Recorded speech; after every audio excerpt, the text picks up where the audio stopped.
সুপ্রিয় শিক্ষার্থী, বিগত বছরের একটা কোশ্চেন দেখো, কত ইজি কোশ্চেন আসে অ্যাডমিশন লেভেলে। যদি এটা তুমি সঠিকভাবে সলভ করতে না পারো, তুমি চলে যাবা 5,000 জনের পিছনে। তাই দেখো, কোশ্চেনটা হচ্ছে পরমাণুর দ্বিতীয় শক্তি স্তরে ইলেকট্রনের কৌণিক ভরবেগের মান কত।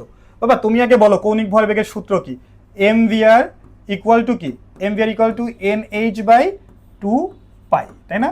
nh/2 পাই। এখন এইটাই হচ্ছে আমার কি? এটাই হচ্ছে আমার এই কৌণিক ভরবেগ।